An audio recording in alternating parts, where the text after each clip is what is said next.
بسم الله الرحمن الرحيم.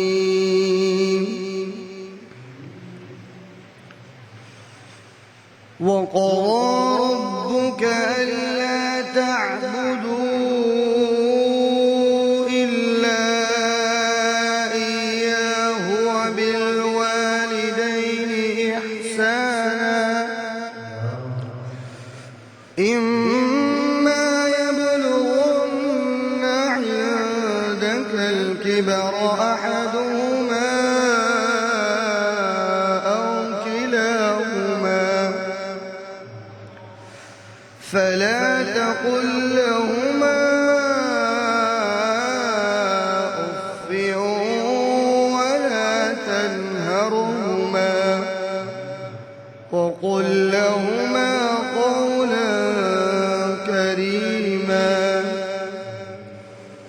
واخفض لهما جناح الذل من الرحمة وقل رب ارحمهما كما ربياني صغيرا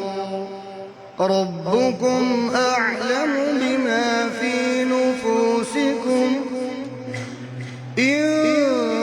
تكونوا صالحين فإنه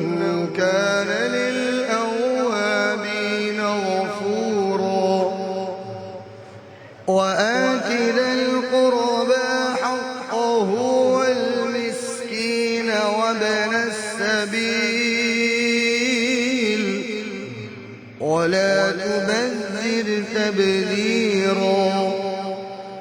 إن المبذرين كانوا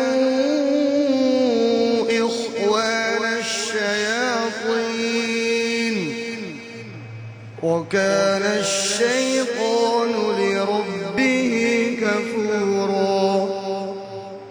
وإما تعرضن عنهم ابتغاء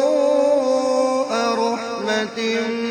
من ربك ترجوها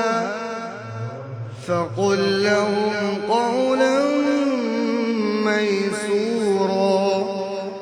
ولا تجعل يدك مغلولة إلى عنقك ولا تبسطها كل البسط فتقعد ملوما محسورا إن ربك يبسط الرزق لمن